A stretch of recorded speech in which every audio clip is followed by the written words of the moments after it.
Ok, Rio, 21 de dezembro de 2024.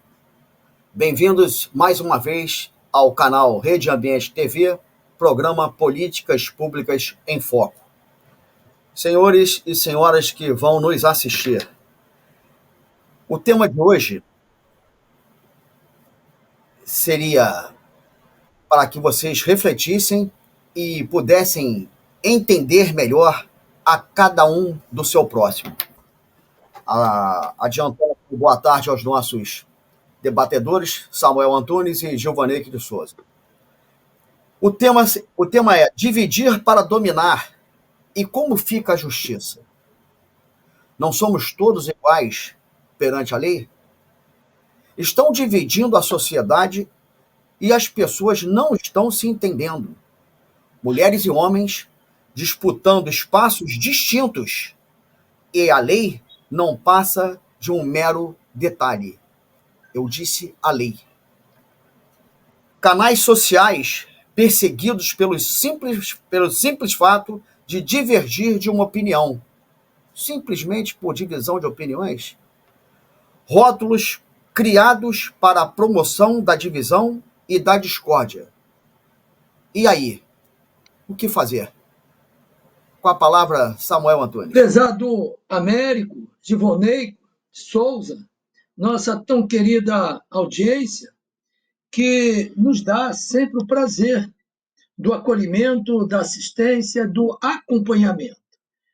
Essas três palavras, ou seja, dividir para dominar, a partir dessas três palavras, acontecem pelo mundo afora e, infelizmente, hoje, a partir do nosso Brasil, toda a desgraça da falência, da ruína, da miséria e da morte. Na verdade, senhores, esse termo, né, dividir para dominar, é uma das teorias de Karl Marx. A malignidade expressa naquela pessoa, naquele subser humano, que infelizmente a sua teoria, o seu péssimo exemplo, gera até hoje por alguns países e, infelizmente, nesse momento, o Brasil absorve, em termos, essa teoria. Marx, que era um energúmeno, indiscutivelmente um falido, um preguiçoso, um pródigo,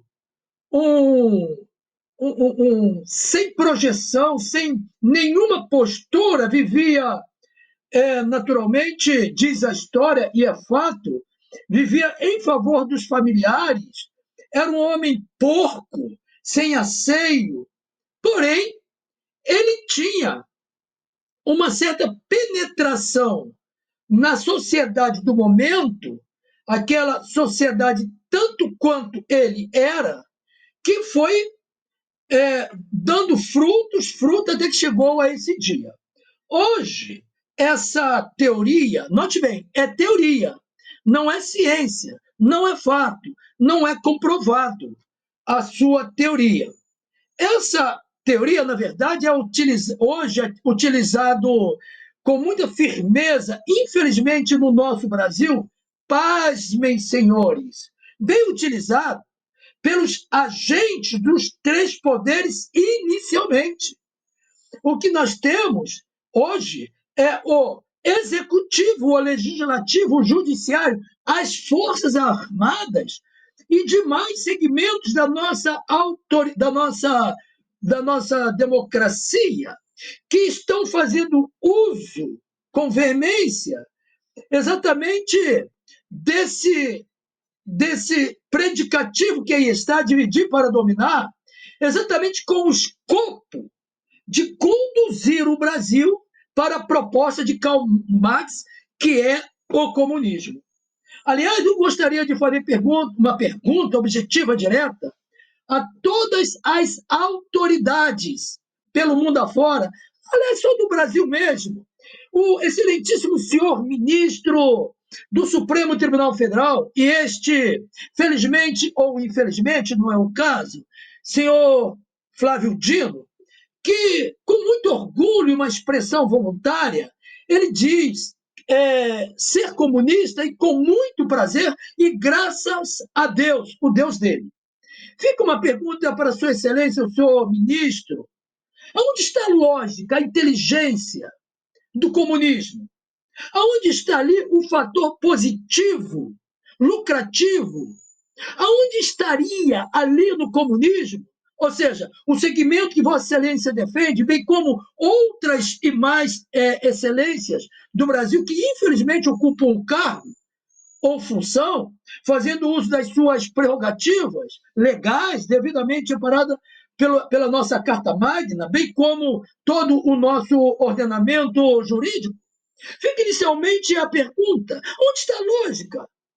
Implantar um sistema comunista, né, que, oriunda exatamente dessa expressão de Karl Marx, dividir para dominar, cujo escopo é levar toda uma nação à miséria, à falência, ao suborno, à morte, a exemplo do país comandado pelo genocida, matador dos seus, ali Venezuela, aquela falência também de Cuba e por aí se vai. Onde está a lógica para que eu possa entender e apreciar, com todo respeito e declinação à pessoa de Vossas Excelências, acompanhar exatamente o pensamento de Vossas Excelências? Onde está o gozo da alma, o prazer da alma em ver o irmão de pátria morrendo, falindo desviando conduta, falindo uma nação, arrebentando a economia do Brasil, sustentando a força marginal da nação, ou, em tese, dando condição de para? Onde estaria a lógica para que eu possa entender? Pois bem, isto posto, uma vez implantado ou acolhido esse dividir para dominar, naturalmente, a sociedade passa, como já dito, a estar oprimida, não fazendo uso do que a Carta Magna brasileira coloca à disposição, que é a liberdade. Aliás, a visão comunista não abraça, não acolhe as leis, os ordenamentos, Constituição, nem pensar. Então, o povo que está debaixo desse critério é um povo oprimido, falido, miserável e prestes a morrer, a exemplo de todas as nações comunistas, que esse sistema não funcionou em país nenhum ao longo de toda a história. Pois bem, as pessoas, inicialmente, naturalmente pelas suas narrativas, pelas suas manipulações, pelas suas falácias, vivendo sempre, produzindo sempre em conluio, seguido de uma lavagem cerebral da população. Naturalmente, a sociedade não percebe que estão sendo usadas, estão sendo colocadas como idiotas úteis. Aliás, é bom que se diga, esse termo idiotas úteis é o termo proposto pelo próprio comunista na fala de Gramsci, do gramscismo italiano. E ele entende que o idiota útil é aquele que é manipulado, usado, depois descartado. Descartado como, senhor? Eles sendo eliminadas. O sistema comunista da Venezuela, por exemplo, inicialmente abarcou exatamente buscando dividir para dominar, e deu todo o apoio o contingente homossexual. Nada contra, meus parabéns para quem assim deseja, pelo fato de usufruir do seu direito. Então, inicialmente abraçou toda aquela turma. E cadê os homossexuais da Venezuela? Onde estão os homossexuais de Cuba? Todos foram eliminados. Por quê? Se permitiram ser idiotas úteis. Abraçaram essa teoria de dividir para dominar. Então, realmente, a visão comunista é dividir toda a classe, seja de homossexuais, seja evangélicos, operários, todos dividem para dominar, porque é mais fácil tornar-se presa alguém dividido. Aliás, um grande filósofo, eu já citei ele, Zelon de Eleia, ele diz que a primazia, ou seja, o princípio do dominador, está exatamente no elemento unitário, naquele isolado. É uma presa fácil. Quando vamos contextualizar sua fala dentro da visão filosófica, temos muitos ensinamentos, é fato. E agora o que temos é o sistema cruel, covarde, que, utilizando-se desse termo dividir para dominar, tem conseguido muitos e muitos resultados. Eles buscam dividir a direita da esquerda, o branco do negro, o homem da mulher, né? O hétero do homossexual, o certo do errado, o sexo da sexualidade, busca separar o santo do profano, o sacro do profano, o íntegro do marginal, e ali eles começam a implantar, e tem surtido efeito, aliás, sempre surtiu efeito, eles utilizando-se do princípio da inversão dos valores. E é o que tem acontecido. Quando eles buscam atacar a família, quebra os princípios básicos da família, onde o pai deixa de ser pai, a mãe deixa de ser mãe, o filho deixa de ser filho, afinal de contas. Na teoria, na visão comunista, ninguém é dono de ninguém, o pai não exerce a paternidade, a mãe não exerce a maternidade, todos são proprietários da estatal, cuja reserva técnica é exatamente montada, valorizada para o bel prazer deles. Buscam dividir para compor valores, na inversão de valores dos princípios básicos, do valor de crença. Buscam destruir a crença, no nosso caso, no Brasil, a crença, o fator cristão de cada elemento, de cada família, os bons costumes das famílias. E hoje nós estamos, e é fato, vivendo um Brasil de bagunça, um Brasil de inversão de valores, um Brasil onde, inclusive, é fato, e assim diz a autoridade, a sociedade, que não tem crédito. Aliás, voltando a falar dessa teoria, e que me veio também à mente, o pai da dialética é Heráclito de Éfeso, e Éfeso hoje está lá na Turquia, mas naquele momento, 6 séculos antes de Cristo, pertencia à Grécia. E Heráclito ele escreve com muita firmeza em cima disso daí, e ele diz que a dialética é simplesmente a abordagem da sua fonte do enriquecimento filosófico, dizendo Heráclito, em busca da compreensão de um assunto, no campus das ideias.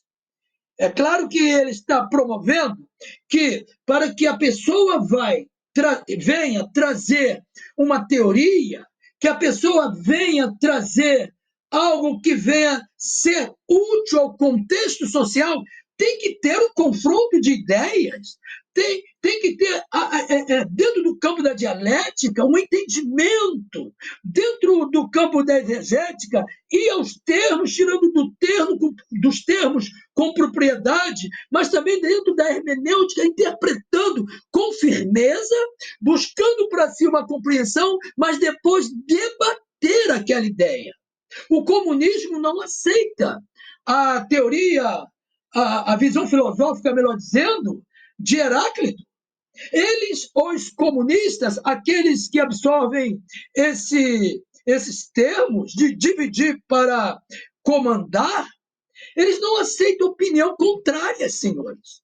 Eles são os dominadores. Karl Marx, ele cria a dialética marxista, ou seja, totalmente contrária. E ele diz, não aceitar o pensamento oposto, não admitir o contraditório. É assim que eles pensam.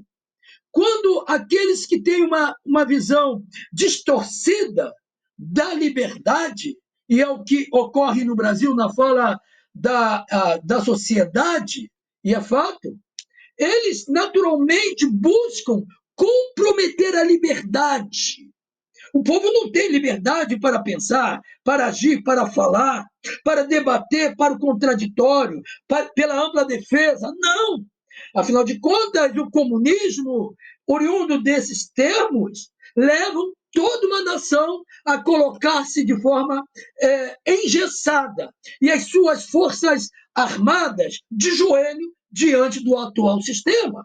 Sem politizar, mas essa é a teoria de Karl Marx.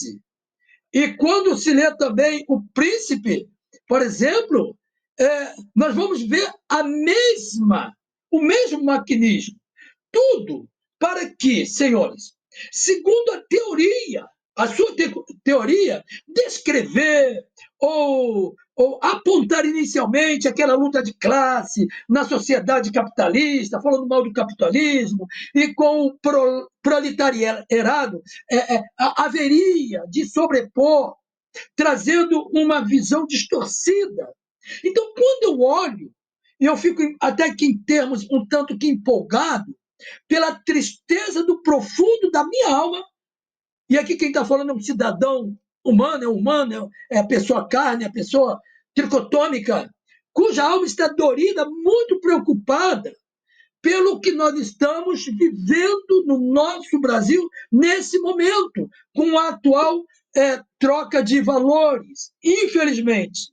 E ali o que nós vemos é essa teoria não prosperando como nunca prosperou em lugar nenhum. Porém, há de se convir, havemos de convir, e aí já direcionando, que dentro desse composto existem 4 teorias embutidas que não funcionou, que é a teoria marxista, né? Primeiramente, aquela teoria da mais-valia. Né? Não, né? Tem primeiro, né, que podemos falar, o ativismo político. Eles são ativistas políticos, dominam, se filtram, se penetram na massa política, no campo político, implementando o seu fator ideológico e ali corrompendo todos os valores da soberania, da ordem, do progresso, bem como da democracia, da liberdade do povo, através inicialmente do ativismo político e ideológico. E depois ali, dentro desse contexto, promove as crises no campo econômico e por aí se vai, mas também o segundo fator é a mais-valia. Na mais-valia, ele sobrepõe do suborno, da corrupção, dominando, adornando, escondendo. Isso é comprometedor e é fato. E mais ainda, buscando a globalização e a desigualdade.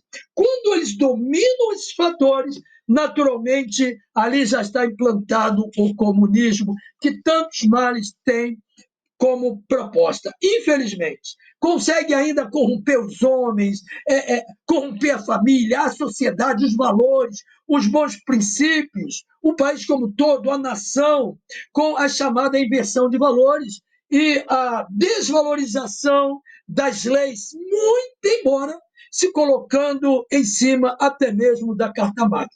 Então, quando começou esses termos na visão da teoria de Karl Marx, infelizmente, foi sendo sustentado até que chegasse em muitos países, muitos dos quais se liberaram, e hoje, senhores, terminando mesmo, no nosso Brasil, está um passo de abraçar por força, abraçar pro compromisso do sistema chamado legal, fazendo uso do que lhe é próprio, exatamente esse sistema que é opressor, que eu ainda clamo por um entendimento das suas excelências que assim adotam, aonde está, ou onde estaria a lógica que faz com que a população, a sociedade, sendo desapropriada dos seus bens de fonte que foi conseguida de fonte meritória, levando-os à miséria, à pobreza, acabando com o fator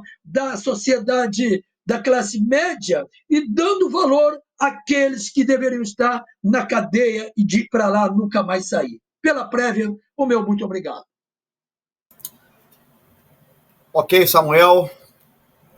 Passo a palavra para o Gilvanei, nosso debatedor Gilvanei Souza. Ok, Américo. Eu vi aí a explanação do Samuel, a sua introdução. O que acontece? Nós estamos num momento que, assim, você fica se perguntando onde está a lógica, onde está a racionalidade em alguns entendimentos. Porque tem coisas que são tão simples que você não precisaria procurar ou ir muito longe para entender, né? Por exemplo, se eu te fizer uma pergunta, Américo, Samuel, eu tenho um objeto na minha mão. Se eu largar o objeto, o que acontece? Ele cai. Eu tenho que discutir sobre? Não. Se o objeto está na minha mão, se eu abrir a minha mão, ele cai. É fato. Eu não tenho que discutir. Mas essas pessoas conseguem, em um fato, em algo, né, construir situações que, olha, vou te falar. Nós vemos aí a questão de Karl Marx, essa situação toda que está sendo colocada e as divergências que está sendo colocada na sociedade.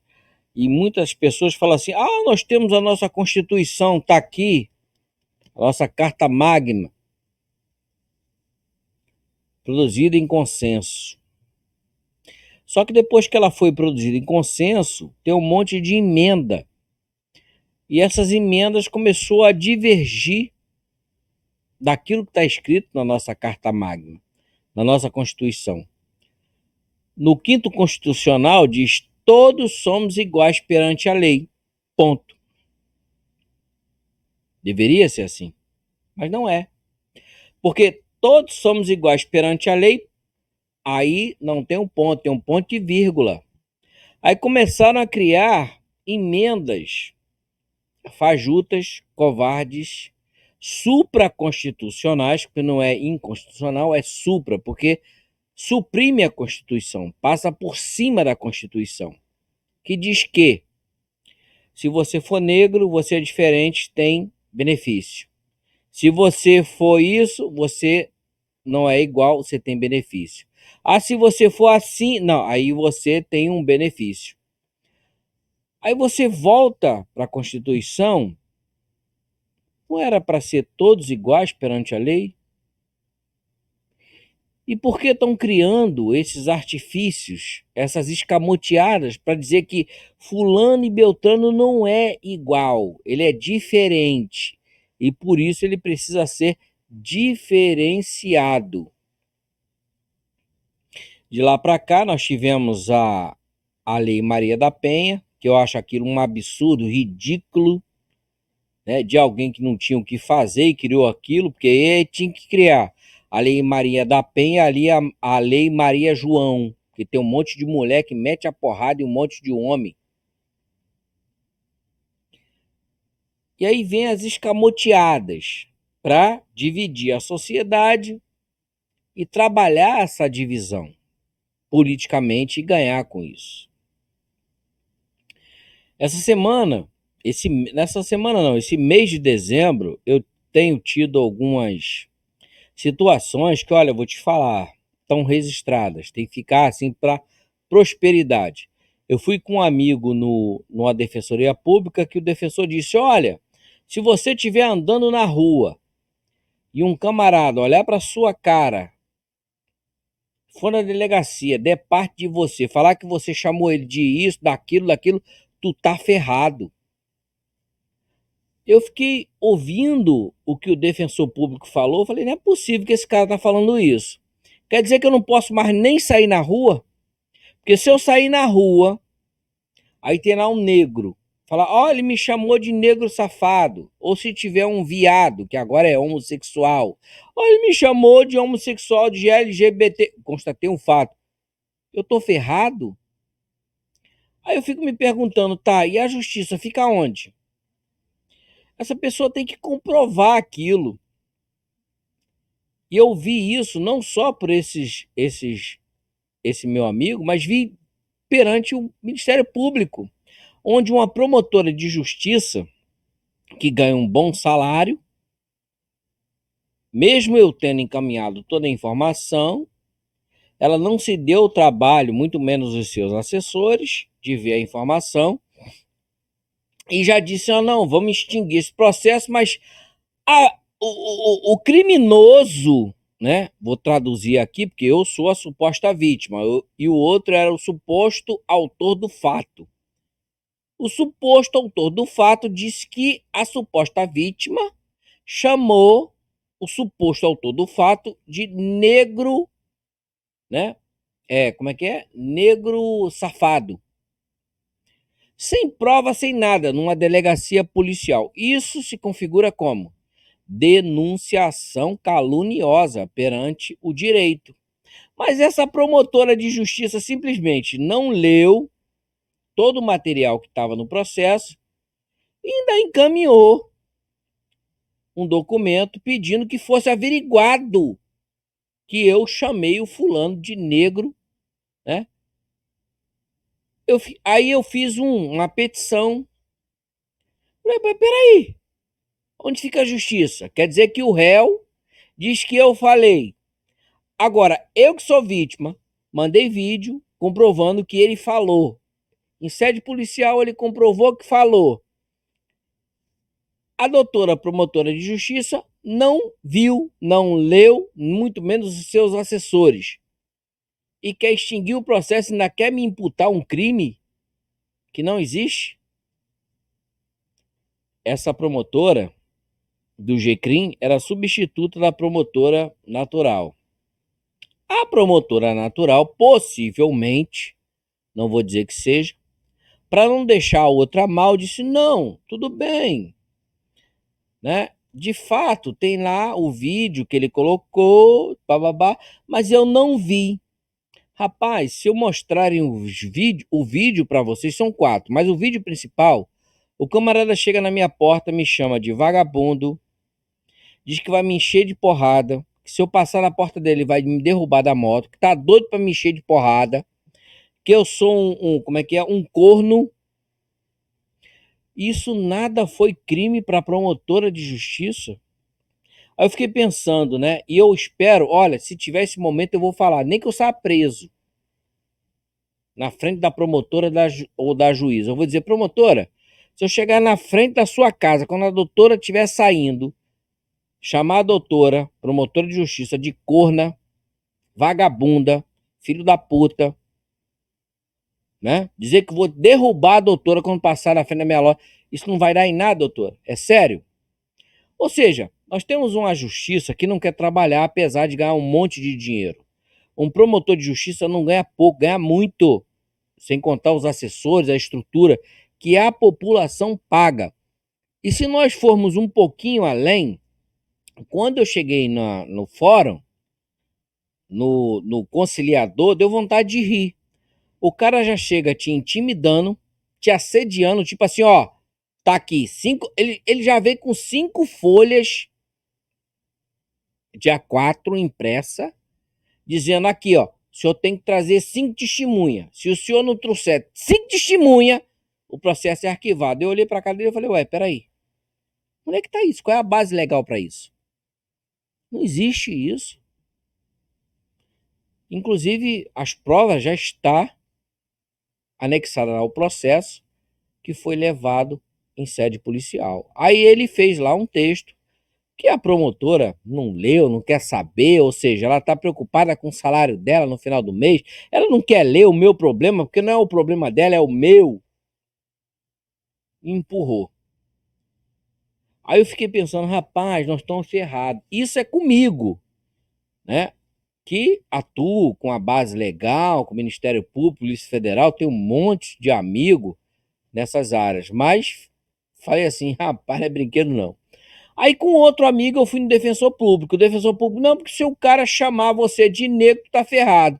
Ou seja, o defensor público devia dizer o seguinte, não, olha só, até que provar o contrário, se o fulano for na delegacia prestar uma queixa, num fórum, ele pode falar o que quiser.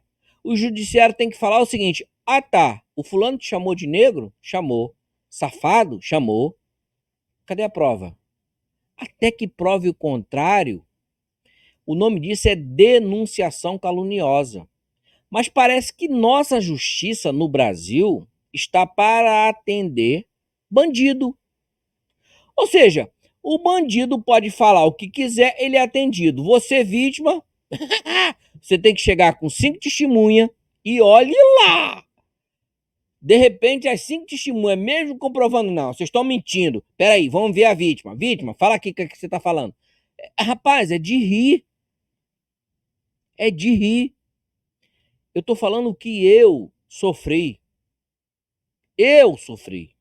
Agora em dezembro. Em 2 situações.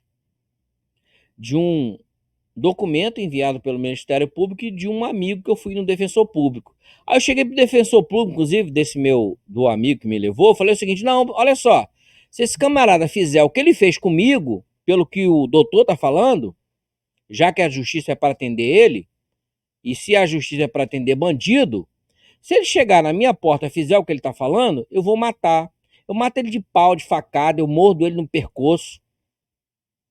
Ah? Ué, não é para defender bandido? Eu vou ser bandido, porque eu estou procurando a justiça. Mas se a justiça não funciona para defender a justiça, eu faço o quê? O que eu faço? Nós estamos vendo isso, essas perseguições, em vários segmentos sociais. Eu tenho um outro amigo que está com um processo, inclusive eu caminhei para ele, que conseguiu um advogado, que eu vou te falar, o advogadozinho meia boca, que tá tudo lá na mão do advogado, rapaz.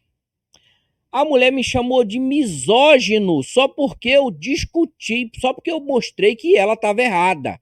E eu fiquei sabendo, eu tenho isso até arquivado, guardado, de que isso é uma estratégia das mulheres de esquerda que segue essa ideologia. Tipo assim, ó, se alguém divergir da sua posição, chame ele de misógino, que eu nem sabia o que era isso. Não sabia. E aí eu provei, e pior, era uma senhorinha, advogada, formada. Ela não exerce, mas é formada, doutorada. Me chamou de misógino. E tem um documento que comprova que eu tô certo e ela e os demais estão errados. E ela me chamou de misógino. Isso é uma estratégia do pessoal da esquerda e desse pessoal que não serve para nada a não ser causar conflitos dentro da sociedade. Inclusive tem muitos de direita também. Não vamos só rotular o pessoal de esquerda, não.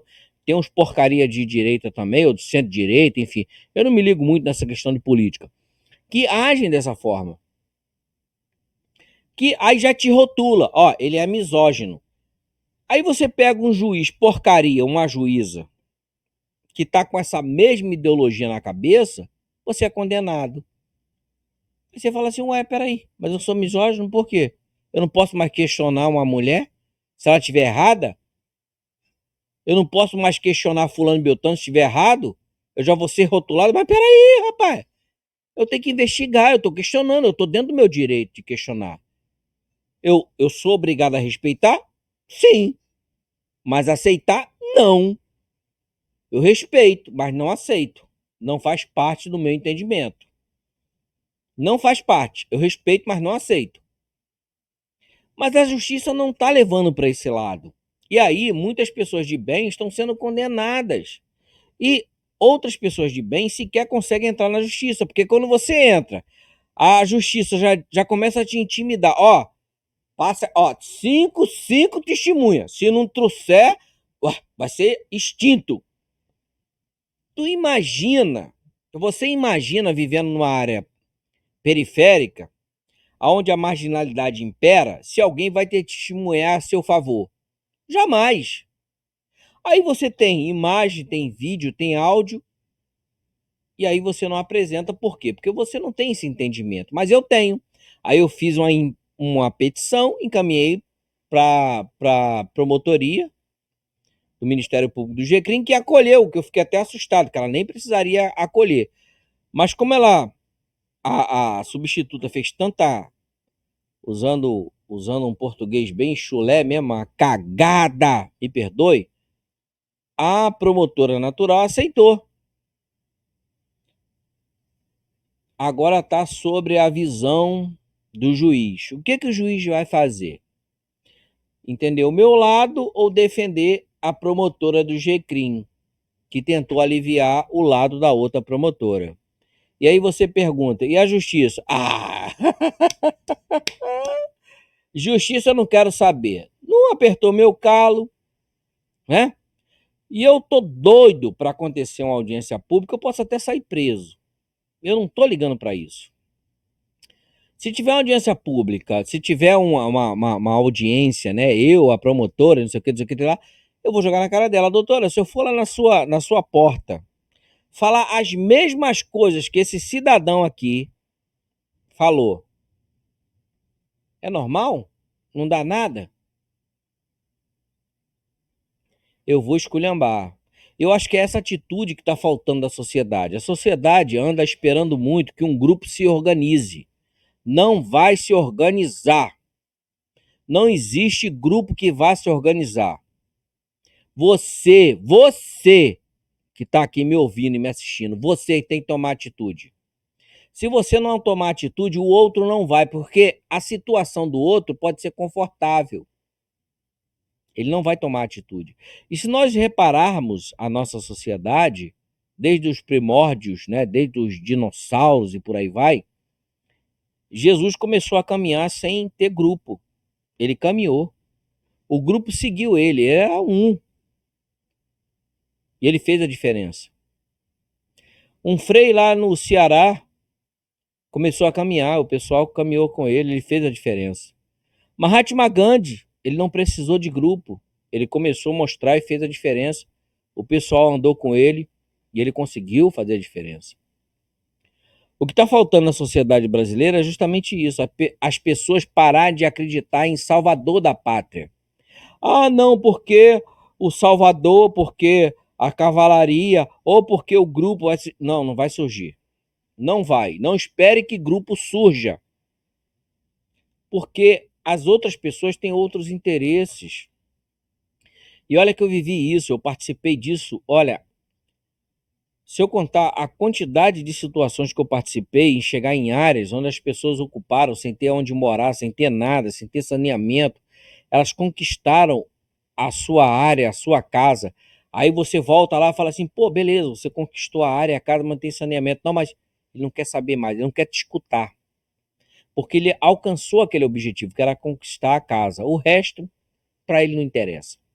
Então, nós vivemos numa sociedade de interesse. Infelizmente, a sociedade brasileira, por cultura, cada um quer atender o seu interesse. Diferente de outras sociedades que passaram por dificuldades e situações onde eles entenderam que a individualização só prejudica. Se alguém sofre, você sofre. Direto ou indiretamente, você sofre.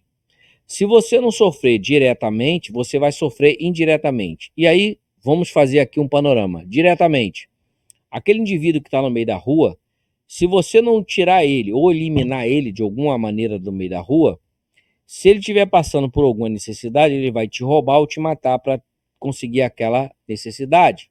Então, ele está te afetando diretamente. Indiretamente, se aquele indivíduo estiver na rua, não estiver te atingindo indiretamente, o politiqueiro de plantão vai criar um projetinho. Vamos dar uma casa, comida, não sei o quê. Bom, um prato de comida custa 20, ele vai botar 50, porque os 30 ele bota no bolso. Está acontecendo e todo mundo sabe disso. Então, quando eu me envolvo nessas situações, não é porque eu estou com pena do fulano ou do Beltrano. Eu estou com pena de mim, da minha pessoa. Porque o sofrimento desse indivíduo me prejudica. Ou eu vou ter que pagar alimento dele, a estadia dele, ou eu vou ter que buscar uma forma de me defender porque ele vai tentar me matar para roubar o meu celular da minha filha. Simples assim. Então, essas divergências, tudo isso está sendo criado dentro da internet, é justamente para isso, para divergir, para que os bandidos de plantão, principalmente os politiqueiros bandidos de plantão, possam ali ter uma área que eles possam atuar para faturar politicamente, através de dinheiro. Todos eles estão podres de rico. Todos eles que se dizem defender o proletariado, o pobre, estão cheios do dinheiro. Vocês não querem imaginar. E o pobre, por sua vez, andando em transporte precário, tendo que conviver com todas essas divergências e se sentindo acuado em divergir de uma opinião.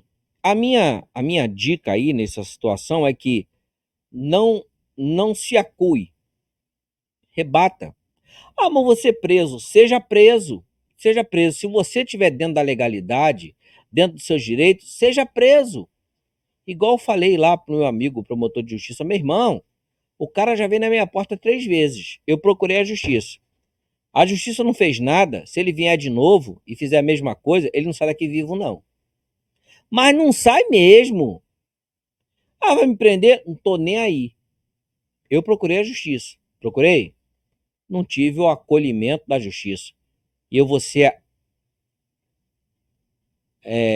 agredido na minha residência? Ameaçado na minha residência? Fala sério. Então, isso tudo é uma falta, Américo França e Samuel, uma falta de postura da nossa sociedade. Porque eu vou te falar, se você for para países desenvolvidos, que já passaram por que nós passamos, já tiveram guerras civis pesadas, ninguém aceita isso não. Nós vimos coisas absurdas, eu falei no programa passado. Homens travestidos de mulher competindo com meninas em Olimpíadas. Nós estamos vendo coisas assim absurdas e as pessoas não se posicionam, como aquela vereadora ou vereador travestido de mulher que foi lá, entrou no shopping de Niterói, no meu xixi, não sei o que, coisa ridícula. Coisa ridícula. E aí você vê uma sociedade acuada que não faz nada. Nada. Será que não tinha outras pessoas dentro daquele shopping para dizer, não, você não vai entrar aqui não. Mas eu sou vereadora, mas mesmo assim não vai entrar não. Eu vou chamar a polícia, chame. Cadê o posicionamento das pessoas de bem dessa sociedade? Eu não vejo posicionamento de bem.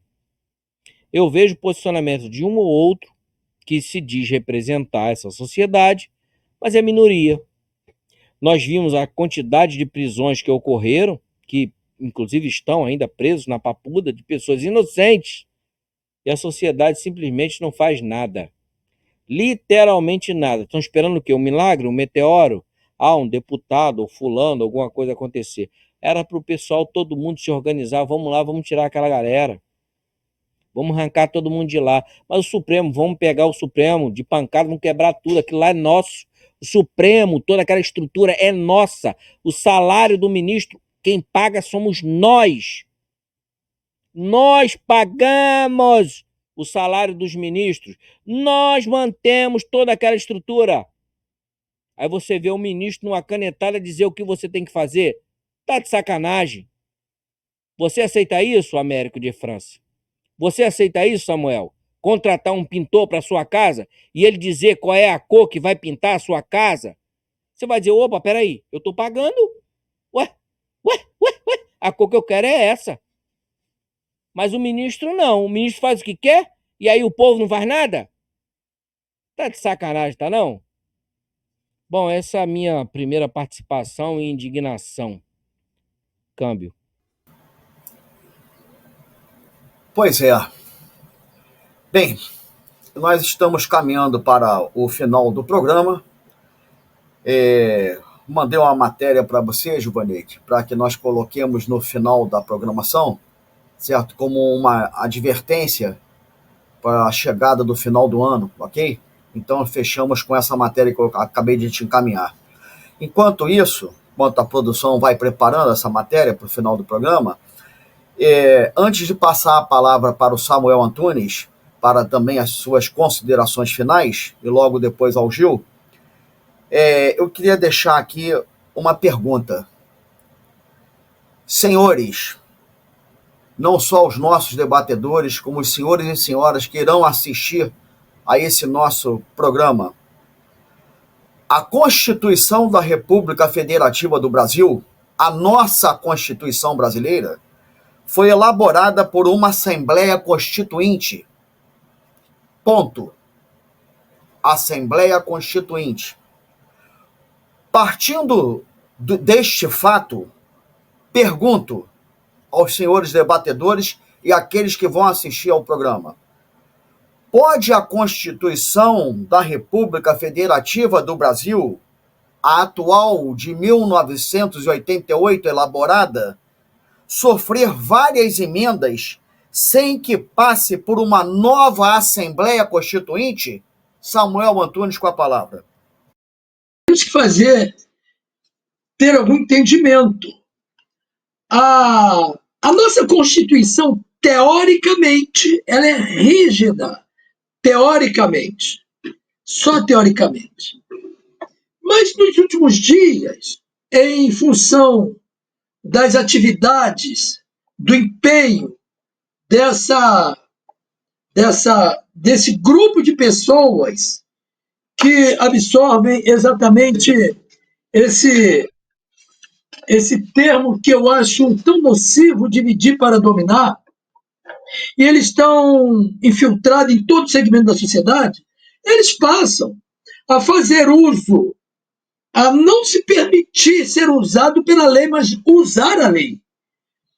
Então, a nossa Carta Magna, ela traz cláusulas pétreas que não podem ser mexidas, modificadas, quando se trata de direitos humanos e outras coisas, dos direitos fundamentais e por aí se vai.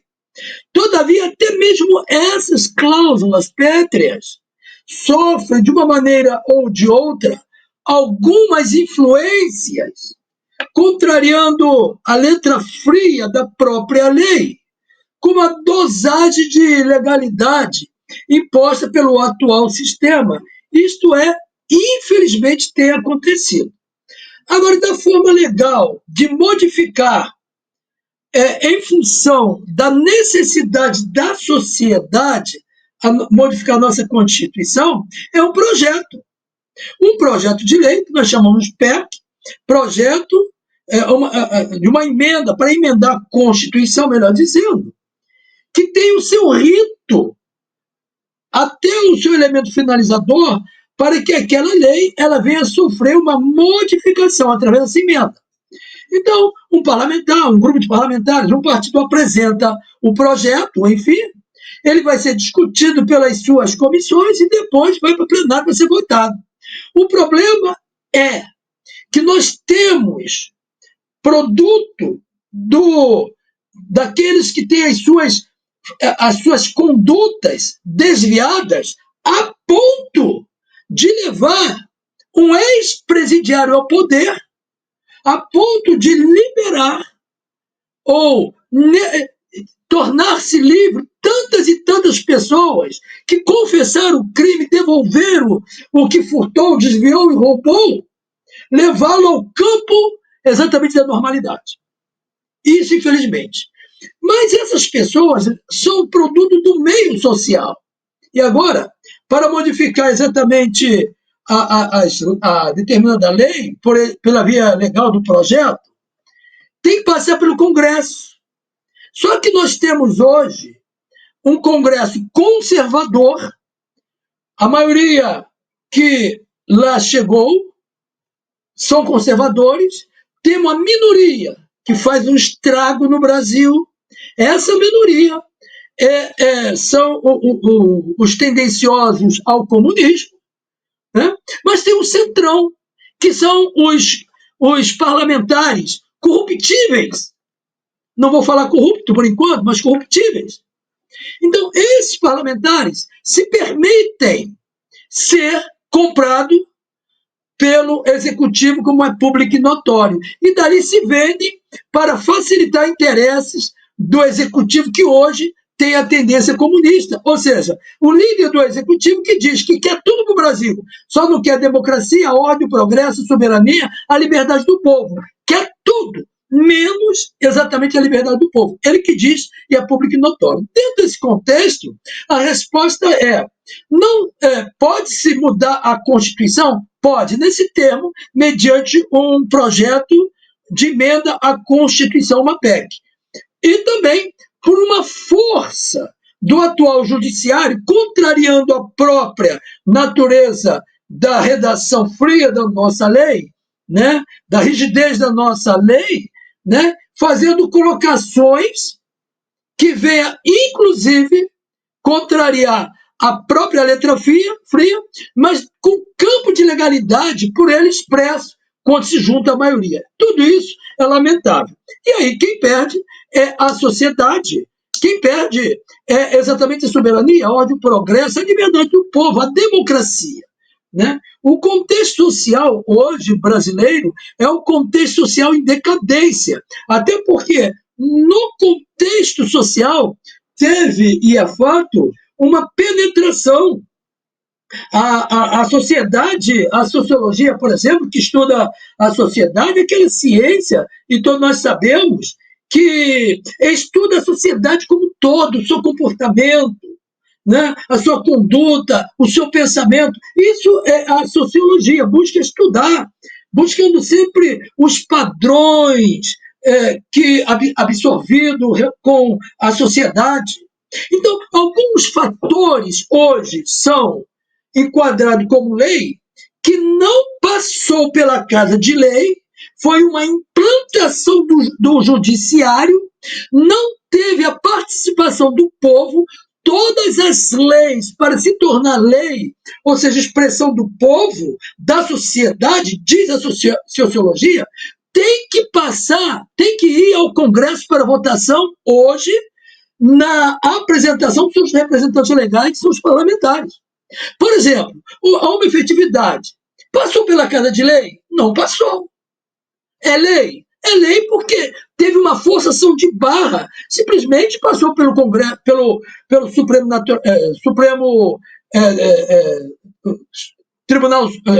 Tribunal Federal, alegando que era uma ânsia da sociedade, era um desejo da sociedade para satisfazer a sociedade. A sociedade, na sua maioria, foi consultada? Não foi, senhores. O que foi consultado foi a minoria. E por uma questão tendenciosa, hoje é lei. A sociedade está pacífica? Não, está pacificada? Não está. Porque não é desejo da sociedade. Nada contra quem casa com homem, que vive o seu amor, mas que fere alguns princípios, fere. Nesse caso, não goza da satisfação, da alegria do povo. Contraria exatamente o conceito da sociologia nesse sentido, infelizmente. Bom, e por que fazia isso? Porque dividindo para conquistar ou dividindo para reinar, né, eles fazem com que aquela categoria fica dominada em termos da mão dele, que jamais aquela categoria beneficiada se levantariam para se colocar exatamente contrário àqueles que planejam e elaboram desta forma. Mas quando eles quiserem, eles eliminam com muita facilidade, apenas com uma canetada. Infelizmente, isso tem acontecido sim. Agora, nós falamos, para terminar, de Karl Marx, tem muitos outros alguns filósofos e muitos outros pensadores com a mentalidade distorcida, que sustentam essa teoria negativa luciferiana, em detrimento do bem maior que é a vida. É fato. Mas é bom que se diga também que essa teoria não vem agora de 3 séculos atrás. É uma teoria, né? É um dilema, né, que vem de anos, de milhares de anos atrás, e a história comprova isso aí. Por exemplo, Júlio César, o imperador, ele diz divite et em imperiates. Ele quer dizer, eu vou dividir para eu ter o meu império. E ele fez isso na sociedade. Né? Filipe II da Macedônia, de igual forma lá na Grécia Antiga, o imperador francês Napoleão Bonaparte, naturalmente falando a nação daquele momento, ele fala divite em regrieres, eu vou dividir para ter a minha regra. Que coisa absurda, e fez isso, até que ele caiu, porque não prospera, não tem firmeza, vai ter firmeza até por um período, porque até mesmo esse conceito tem o vacilar em cima de mentira, e a mentira e o mentiroso, aquele que se diz mentiroso, aquele que levanta a bandeira da mentira, a falta da verdade, a mentira até que prospera, por um período, porque não tem alicerce, não tem fundamentação, prospera até que a verdade essa chegue com todas as suas forças.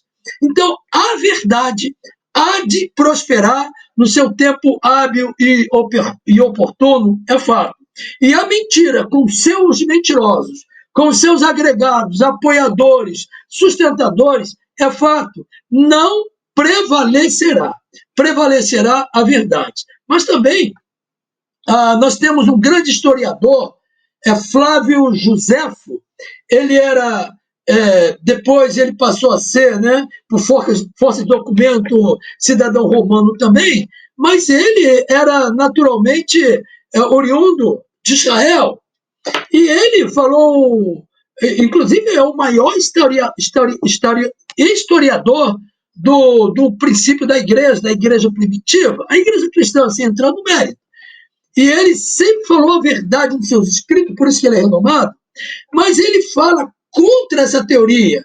Ele fala, ele vendo que o Império Romano estava buscando dividir o povo judeu para tomar exatamente as suas forças, e assim o fez, tanto é que Jesus, o Cristo, na visão, o Salvador, o Messias, na visão e crença dos cristãos, ele foi produto exatamente de um conceito de divisão oriunda de Roma a Israel, sem entrar no mérito teológico até então.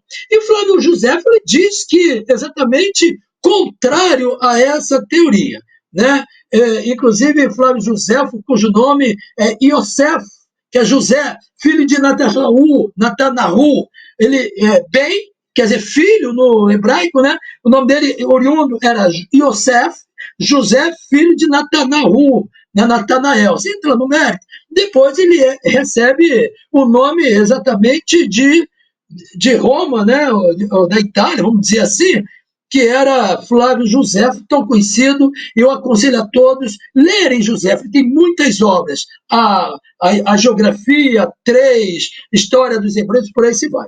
Mas, adentrando e aí terminando exatamente o tema, eu quero conclamar a todos os meus ouvintes que vamos reavaliar, pensem, estudem, se aproximem do certo, do reto, da verdade, do correto, da pureza, da augusta, né? Se aproximem e entendam, vejam, se vislumbre para a realidade que passe o Brasil e detecte da onde realmente está a mentira e o seu mentiroso.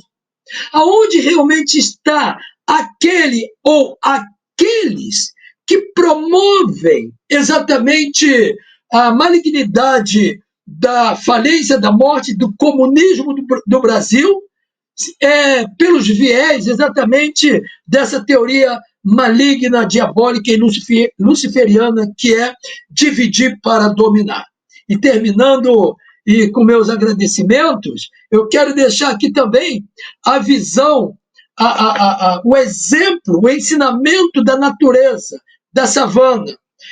Naturalmente, na savana existe o produto da caça, o maior abatendo o menor para efeito de alimentação, isso é filosófico, é aceitável, né?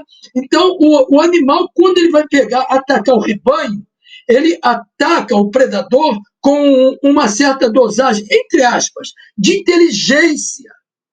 Ele não ataca de qualquer maneira, eles se projetam para o ataque, visualizou a sua caça, quem vai ser abatido, eles vão ver os mais fracos, aqueles que não têm, no caso humano, né, na nossa visão, aqueles incultos, são presas fáceis, aqueles que não sabem ou não querem ponderar, não se valorizam, não valorizam a sua liberdade, são presas fáceis. Por isso que o sistema tira a cultura, tira a inteligência, aborta a inteligência, prendem os íntegros para que esses íntegros não caiam em defesa, não saiam em defesa da classe minoritária. E, consequentemente, a caça, o predador, aquele grupo de leoas, eles sabem o que vão abater. Normalmente, os mais fracos, os velhos, os mais novos, os filhotes, e partem para ali. Mas antes a hiena faz isso, o lobo faz isso, toma aquele alvoroço para separar o grupo. Separa o grupo, eles vão para a caça e é fatal. Infelizmente, é o que tem acontecido no nosso meio, Habitat, em função dessa teoria que eles têm feito. Dividir para dominar, ainda que tenha que matar, diminuir, falir e por aí se vai. Mas a oportunidade tem a sociedade brasileira de convergir esses valores negativos em valores positivos, abraçando exatamente o único instrumento que tem a população, claro, no campo com o princípio da legalidade, com todos os princípios legais, que é exatamente o voto, e votando de forma correta, direito na direita, e depois se posicionando, porque os dias são maus, e a morte, a falência, o comunismo, como já dito, está batendo a porta da sociedade brasileira e, a partir daí, é morte. Fica aqui minhas considerações finais, os meus agradecimentos a todos e que tenhamos, sobretudo, a confiança, a plena convicção no Deus eterno para aqueles que são cristãos, mas também que haja, atue, questione e não se permitam se dividir. Não se permitam se dividir. Permitam-se continuar enquanto povo, sociedade brasileira. Estejamos unidos, firmes e buscando o que é de fato conferido para cada um de nós e querem furtar, roubar e destruir, que é a nossa liberdade. Deus o Eterno, o Deus do Brasil, salve, liberte o nosso tão amado Brasil. E aqui está o meu tradicional, pela atenção, carinho e acolhimento, o meu muito obrigado. Ok, Samuel.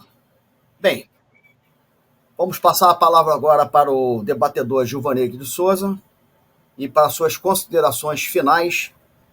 E aí, logo após, colocamos a matéria que já deve estar no ponto, produção, para a finalização da nossa programação. Lembrando só, Gil, o seguinte, que os senhores e senhoras que estão nos assistindo, como eu fiz a pergunta ao Samuel e a todos que vão nos assistir, né, a Constituição da República Federativa do Brasil foi elaborada por uma Assembleia Constituinte. Partindo deste fato, pergunto, pode a Constituição sofrer várias emendas sem que passe por uma nova Assembleia Constituinte? Gilvanei, com a palavra e suas considerações finais. Ok, Américo. Bom, eu acredito que não. Se a Constituição precisou de uma Constituinte para ser constituída, por que grupinhos se reúnem num canto, criam emendas e começam a alterar essa Constituição? Eu vejo que aí tem uma escamoteada no processo. A emenda constitucional, escamoteada. Por quê? uma emenda constitucional não teve a participação do coletivo, foi de um grupinho. Vamos botar isso aqui lá. Passou, tem as escamoteadas, passou, pum, entrou. E isso que nós estamos vivendo no nosso país. Essas escamoteadas das bases legais. Por exemplo, o judiciário se comportar como executivo produtor de lei, no caso do Supremo Tribunal Federal. O Supremo deveria estar cuidando da Constituição, ele não deveria estar se atendo se essa ou aquela base da Constituição está certa ou errada e alterar essa base. Não. Se chegasse a esse Supremo uma situação, e aí sim o Supremo avaliaria essa situação de acordo com a base legal federal, para saber se está dentro ou não. Agora, alterar essa base legal, modificar essa base legal, não cabe ao Supremo Tribunal Federal. Diga de passagem, está entrando inclusive em outras áreas que nem é na área federal. Situações que deveriam estar sendo discutidas nas áreas estaduais estão sendo discutidas pelo Supremo, que é uma área federal. Ou seja, retirando a atribuição dos juízes dos estados. E tudo isso parece ser muito normal dentro da nossa sociedade. E aí a nossa Constituição é rasgada. Literalmente rasgada. O Supremo Tribunal não poderia estar criando o que está criando, inclusive com bases que alteram a nossa base constitucional, que é a nossa Constituição, né? Aí vamos lá.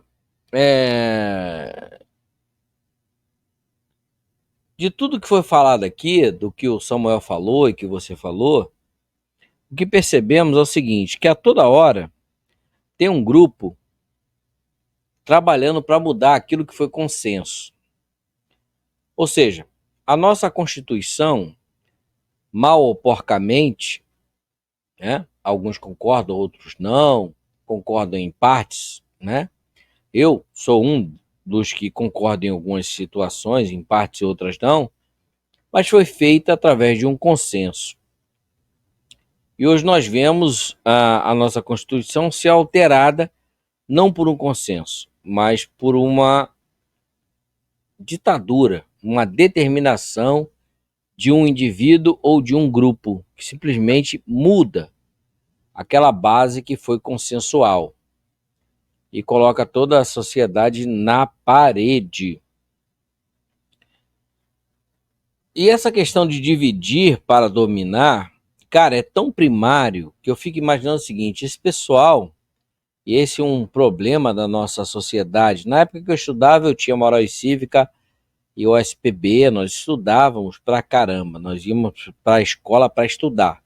Não era para comer merenda e não para garantir o Bolsa Família. Nós íamos para estudar. E na ciência, que não tinha nem biologia, né, era ciência, nós íamos para as bibliotecas, né, estudar Monteiro Lobato e essa galera toda, e aprendemos que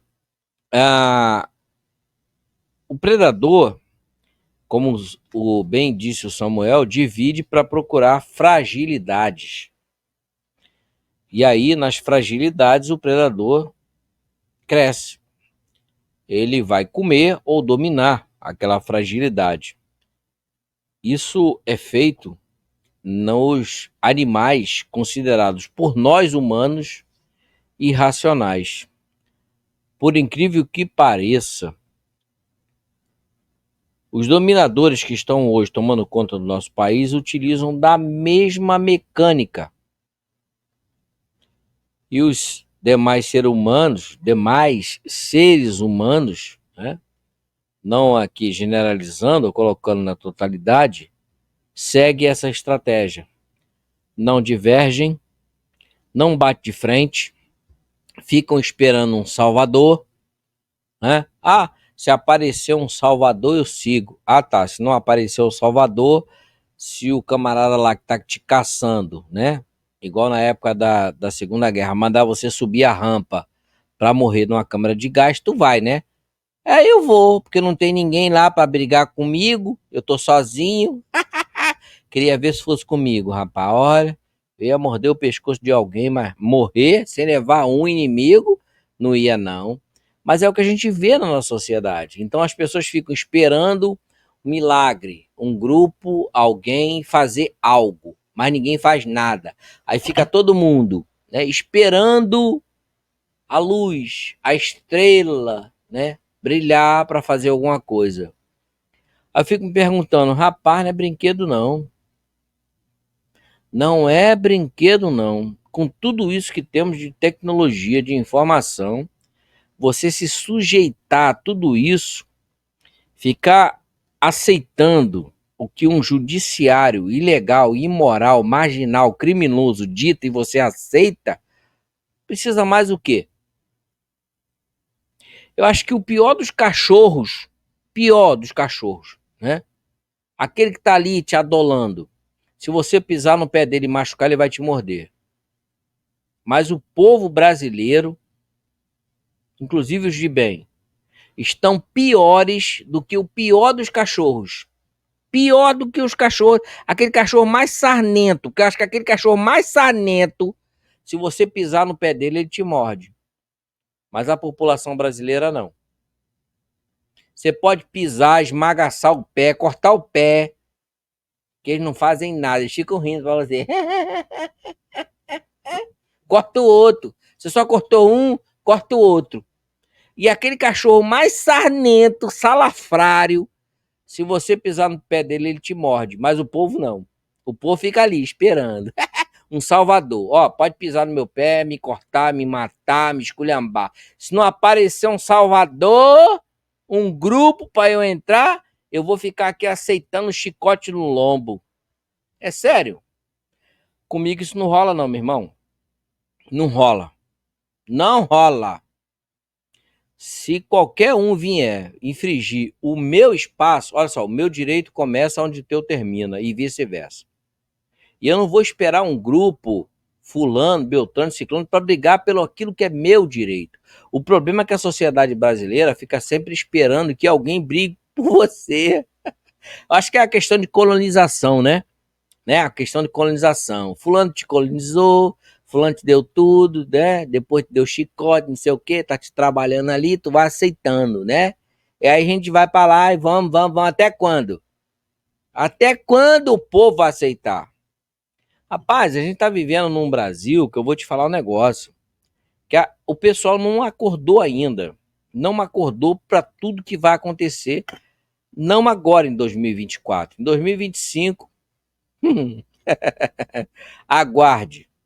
2025 o negócio vai ficar cabuloso para os brasileiros.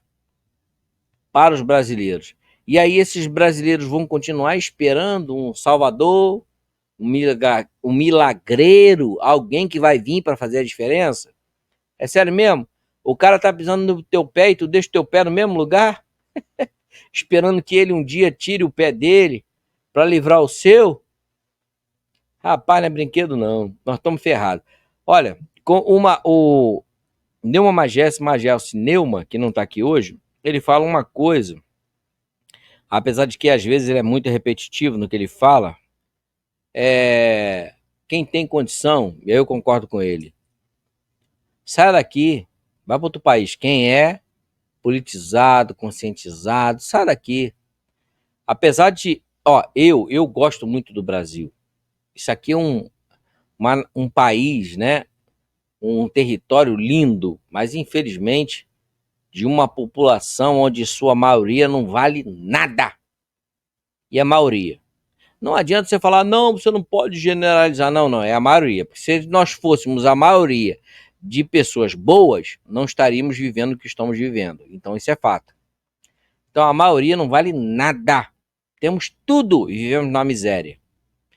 Tudo que vocês possam imaginar que não tem em outro país, nós temos e vivemos na miséria. E aí eu fico me perguntando, rapaz, eu vou ficar fazendo o que aqui? Pessoa, só não sairei aqui porque eu não tenho condição.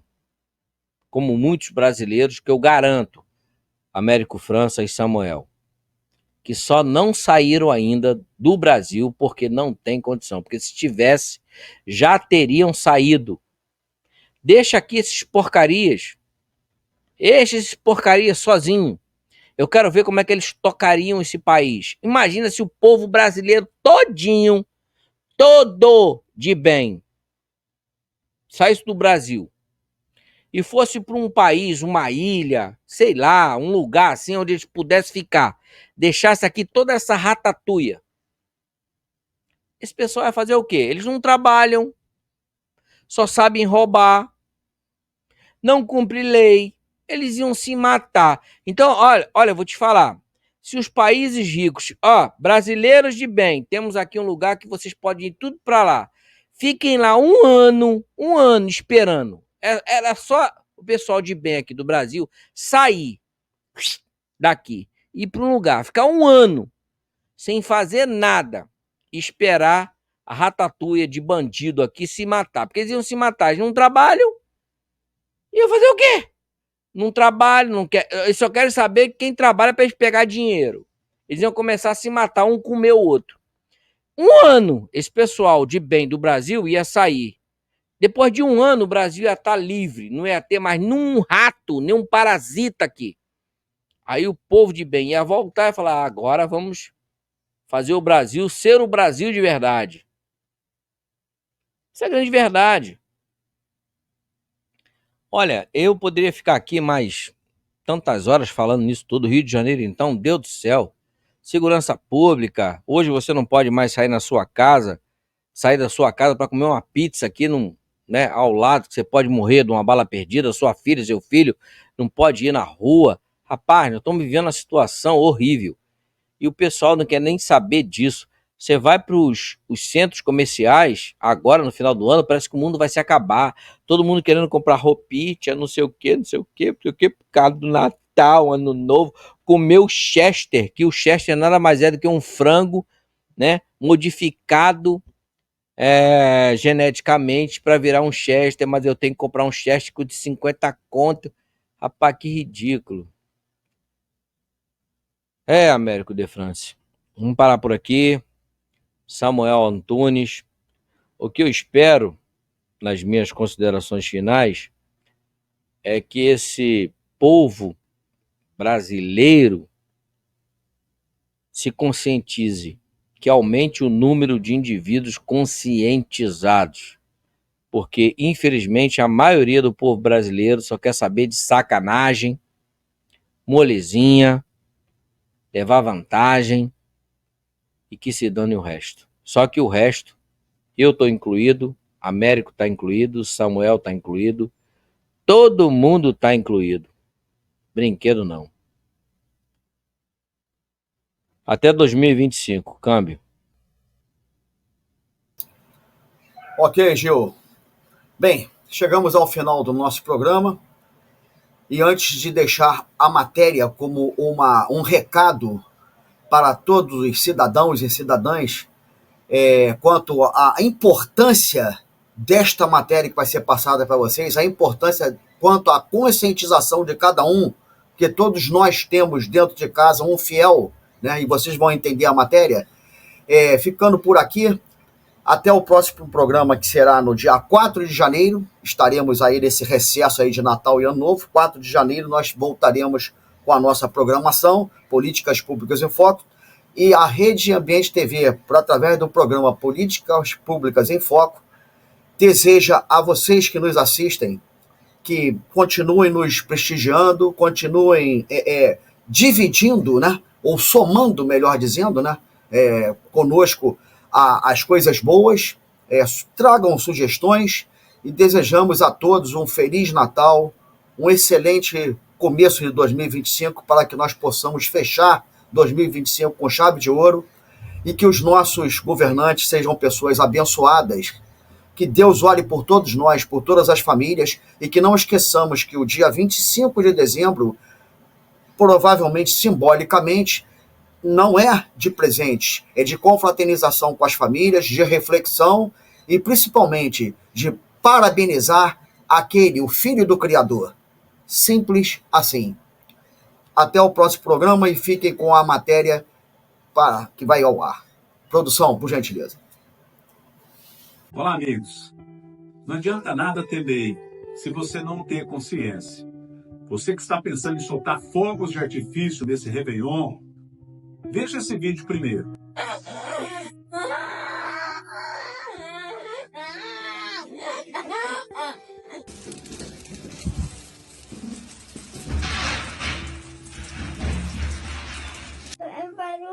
Agora são umas 7h30. Vai demorar um pouquinho. Mãe, se ficar aqui até a hora que acabar... Então fala pra mim que você é um cara corajoso. Eu sou um cara corajoso. E você não vai chorar mais por causa do rojão. Não vou. Não vai? Aí, ó, você que solta fogos, olha como é que ele fica depois, só os ataques que dá nele.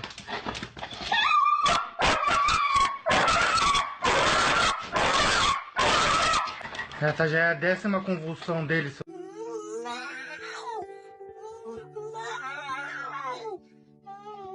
Não faça do seu momento de alegria seu sofrimento de uma noite inteira de uma criança autista, de um idoso e de um animal.